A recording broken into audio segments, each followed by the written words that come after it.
तो दोस्तों कैसे हैं आप सभी का स्वागत है आपके अपने चैनल में। तो अभी हम लोग क्या देखने वाले हैं, देखो इसमें बहुत सारी चीजों को हम लोग समझेंगे। तो इसको एक इंडिविजुअल नाम देना सही नहीं होगा, बट फिर भी हम लोग क्या इसमें समझेंगे वो देख लेते हैं। तो हम लोग इसमें सपोर्ट और रेजिस्टेंस निकालना समझेंगे, ठीक है, और मार्केट कल कैसा बिहेव कर सकता है वो समझने की कोशिश करेंगे। और देखो सपोर्ट रेजिस्टेंस का मतलब ये है कि हम लोग क्या समझने की कोशिश करेंगे यहाँ कि बिग मनी किस तरह से बिहेव करता है, ठीक है। बिग मनी के फुट स्टेप्स पे चलोगे तो मान लो वो 100 करोड़ अगर अर्न कर रहा है, 100 करोड़ का प्रॉफिट कर रहा है, तो आप 1000 रुपए तो कर ही लोगे, है ना। तो चीजों को सिंपल रखना है।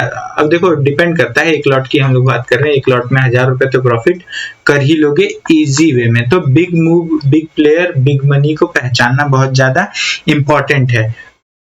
तो हम लोग सबसे पहले स्टार्ट करेंगे सपोर्ट रेजिस्टेंस से, ठीक है। तो सपोर्ट और रेजिस्टेंस बहुत तरीके से निकाला जाता है, ड्रॉ किया जाता है। एक स्विंग हो सकता है, दूसरा ऑप्शन चेन हो सकता है ना, ऑप्शन चेन हो सकता है। और देखो स्विंग, अब स्विंग में भी अगर हम लोग देखेंगे, स्विंग और ऑप्शन चेन तो हम लोगों ने देख लिया। स्विंग की अगर हम लोग बात करें तो स्विंग भी लॉन्ग टाइम फ्रेम में किया जा सकता है। टाइम फ्रेम, स्विंग भी टाइम फ्रेम में ही डिपेंड करेगा। शॉर्ट में किया जा सकता है और इंट्राडे के लिए भी किया जा सकता है, ठीक है। तो लॉन्ग टर्म में मान लो मंथली देख लो, है ना, बहुत सारे नियम हो सकते हैं। मंथली होगा, वीकली होगा, डे में होगा, है ना। तो इस तरह से हम लोग टाइम को शॉर्ट करते जाएंगे जिस तरह आपको ट्रेड करना है। मान लो स्कैल्पिंग करना है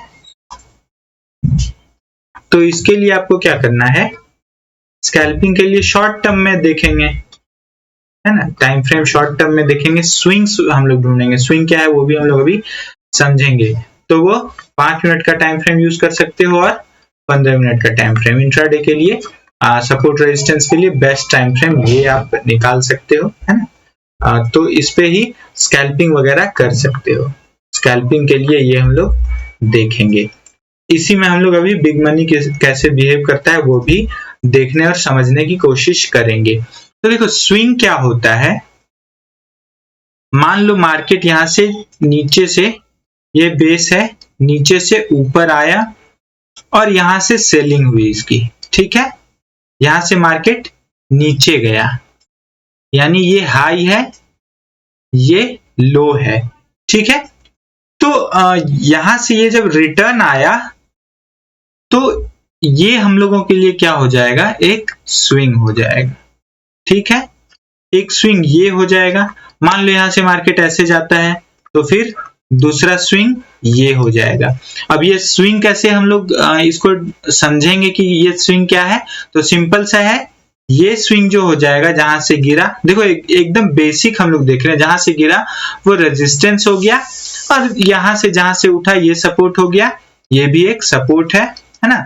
तो इस तरह से सपोर्ट रेजिस्टेंस मार्केट क्रिएट करता हुआ आगे बढ़ता है, ठीक है। अब एक चीज का आप लोग ध्यान रखना कि हिस्ट्री में, देखो मैंने पहले भी कहा है कि हिस्ट्री जो है खुद को रिपीट करती है, ये बात ध्यान रखना हमेशा, ठीक है। जैसे एक एग्जांपल के से अगर आप लोगों को समझाने की कोशिश करूं मैं, तो गांव में पुरानी बात हम लोग कर लेते हैं, अभी से 25 से 30 साल पुरानी बात, या और भी पीछे जाएं 50 इयर्स पहले की अगर बात कर लें, तो मौसम किस तरह से बिहेव करेगा और वो फसल कैसे लगाएगा उसका वो अंदाजा कैसे लगाता था। तो पहले जो भी मौसम ने जैसा बिहेव किया है उस बेस पे वो अंदाजा लगाता था कि कब फसल बोना है, कब काटना है। ये सारी चीजें बिहेवियर मौसम का पहले ही उसने देखा हुआ होता है, तो उसी बेस पे चीजों को याद रखता है, यानी एक्सपीरियंस से करता है ना। तो इसमें भी वही है, मार्केट भी हिस्ट्री को रिपीट करती है। इट मींस पहले कैसा बिहेव किया है वही रिपीट करती है।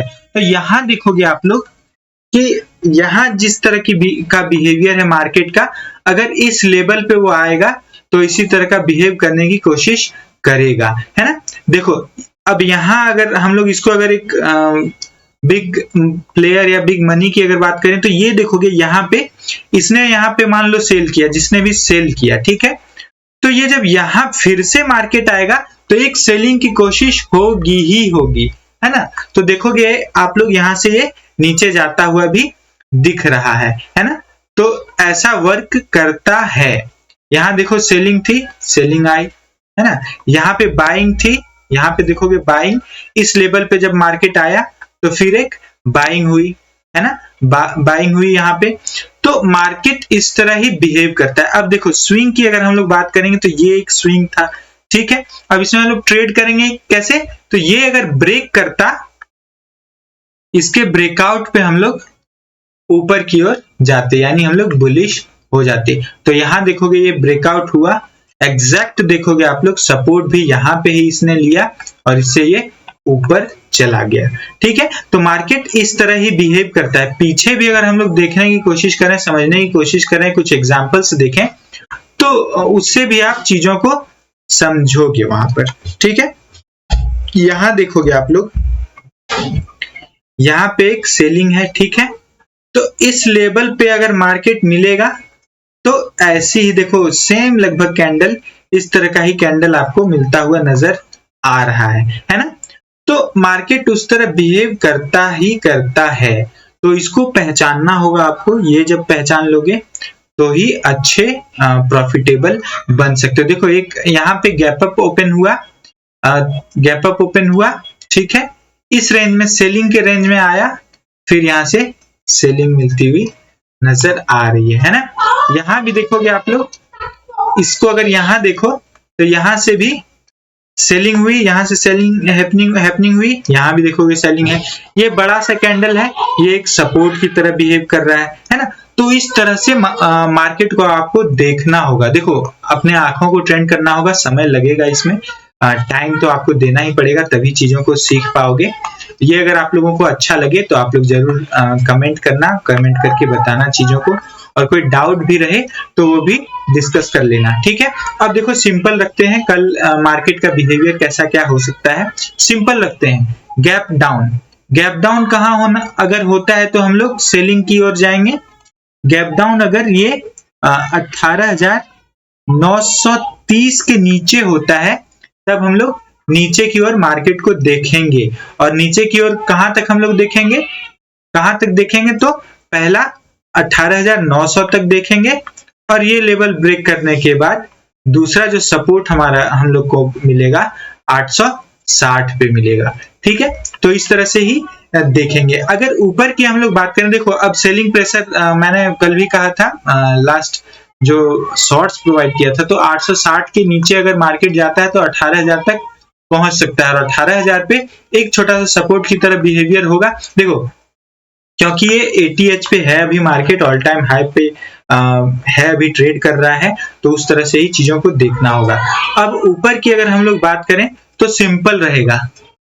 कल जो डे हाई था वो क्रॉस करने के बाद 19,020 क्रॉस करेगा तो कॉल में एंट्री बनेगी, और छोटा सा स्टॉप लॉस रहेगा। इसमें एक छोटा सा स्टॉप लॉस आपको रखना है, 30 पॉइंट का एसएल रखना है, ठीक है। 19,020 क्रॉस करने के बाद तो 30 पॉइंट का एसएल के साथ हम लोग ऊपर की ओर ट्रेवल करेंगे, और ये जहां तक जाएगा प्रॉफिट को धीरे धीरे ट्रेल करेंगे, ठीक है, ऊपर की ओर। तो ऊपर का कंडीशन क्या होगा हमारा, मान लो मार्केट फ्लैट खुलती है, और फ्लैट खुल के अगर ये ऊपर क्रॉस करता है तो अच्छे खासे ट्रेड्स मिलेंगे, बट फ्लैट खुलने से पॉसिबिलिटी काफी ज्यादा है कि मार्केट ऊपर ही ट्रेवल कर सकता है। गैप डाउन की कंडीशन में हम लोग नीचे की ओर देखेंगे, ठीक है। तो सिंपल सा मैंने रखा है, और आप लोग उस तरह से ही देखो, यहाँ पे एक कंसोलिडेशन का जोन है, तो यहाँ अगर मार्केट आएगा तो इस तरह फंसने की कोशिश भी करेगा, है ना। तो सारी चीजों को आप लोगों को देखना है, समझना है, और उस तरह से ही ट्रेड्स करने हैं। तो चलो मिलते हैं अगली वीडियो में, तब तक के लिए जय हिंद, जय भारत।